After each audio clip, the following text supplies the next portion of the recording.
Jessica Pegula, who won the Oracle Wildcard Challenge and has a main draw wildcard at Indian Wells, who a year ago was playing 15,000s, and now she's at a career high ranking. And we were there to see that whole progression. Yeah, progression's a good word for it.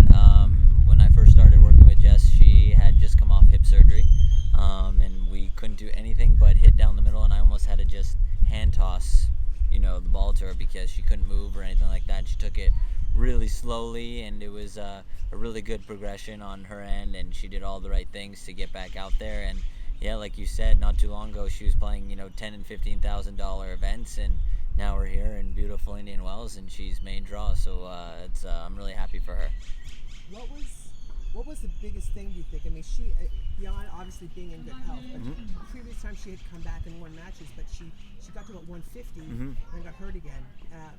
150 is not a bad ceiling. A lot of people don't get there, but she kept going because she thought she could be better. What keeps somebody going when they've had so many physical challenges? I think she's extremely motivated, and I think that 100 mark was so big for her. A lot of players, their goal is always to try and crack the top 100, and she'd been so close so many times.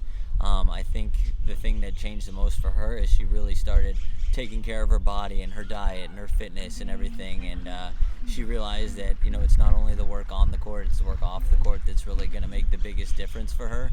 I mean, when I first started with her, there's nothing wrong with the way she hits the ball. She always had a tremendous amount of power, and the technique was always there. It wasn't like I had to change anything like that. I think for her it was more just going to the matches and mentally on how about to go about playing certain players and how about getting through matches quicker instead of going out there for 3 hours and battling through and then all of a sudden having to be ready to play again tomorrow and recover. And she's done a tremendous job taking care of her body. It's amazing to what happens when your fitness and your health is 100%. Tennis is hard enough when everything's going well, right? And everybody can hit the ball. Yeah, everybody can play.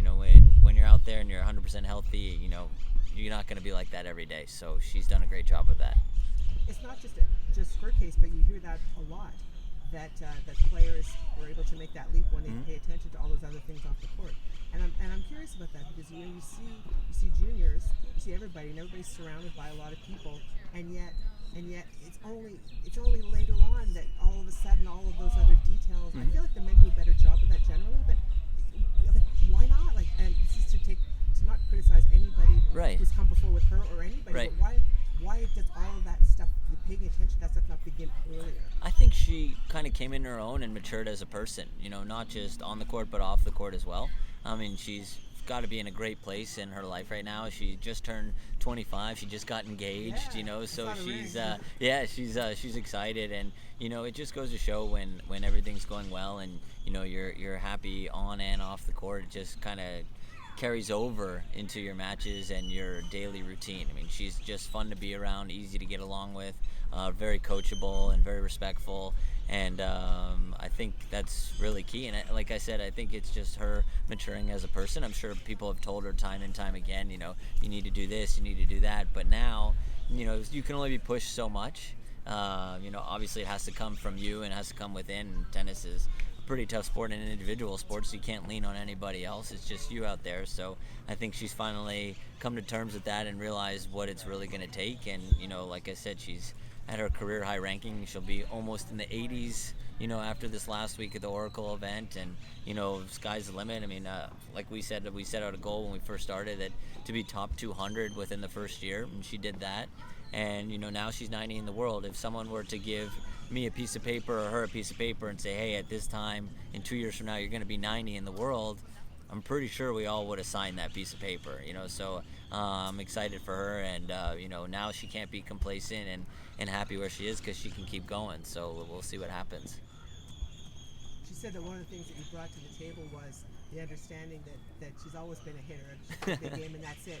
But you brought that consistency is a good thing. That there are other ways to win points as well, and it's at this point in any player's career, especially at 25, you're not going to radically revamp their game. Their game is their game. So is it about maximizing what they have and try to just tweak? Well, when I first started hitting with her, I mean, I'd seen her play before just because we were friends before I even started working with her. So when I'd seen her play, I was like, wow, I mean, her ball striking ability is incredible. Now let's see what happens when, that's not on, right? So she never really had a plan B to go to or a plan C. And now I think that's something that she's really added to her game is, finding different ways to win, not just always hitting through everybody, but when that's on, I mean, I could just sit back and relax and enjoy, but that's not going to happen every day. And now she's playing WTA events every week, so now she's in the big leagues, so it's going to be interesting to see how that transitions, and we'll really see the work that she's put in and playing with the the top players in the world. Maybe that's one of the big differences too in terms of taking care of the off the court and the other extra details, is that a lot of players who are very good juniors win anyways without doing all that stuff. Then when they jump up a level and everybody's good, then you have to then they realize, oh, I have to do more. Well, I think it's a really good point because as juniors they can get away with it. They're just raw talent, and then all of a sudden they kind of hit that level where they're like, hey, why isn't this working now at this level? And that's when they have to start maximizing and finding different ways to win and finding ways to get themselves into matches. And I think the key with Jess, and the most proud I've been of Jess so far of the couple of years that I've been with her, is when she's not playing her best tennis, now she can still find ways to win. And I think that's so key because anyone can go out there when they're feeling their best and win 2-2, and when they're playing and hitting all their shots. But when you're not feeling it and you find a way to win and you grind out a match, that to me is rewarding. And as a coach, it's rewarding because it shows that she's really put in that work and she's starting to figure it out. And I clearly remember one match. It was in Midland not too long ago, indoors, and she was down a set in 3-1 to Christina McHale, and McHale was playing great tennis and Jess was not really feeling it that day, and she changed it up and completely changed the way she was playing and won that match. And I told her, I said, that's the most proud I've been of you since we started working together, because you found a way to win and you weren't playing your best tennis. So it was really fun to watch. Pretty simple formula. Yeah. 200 in the world means you play when you're having your good day, you play well and win. 100 in the world is when you're not having a great day. 100%. All right, great. Well, congratulations. Thank you. Great work. Thank you. We'll see you soon. And good luck this week. Yeah, Sens need some help.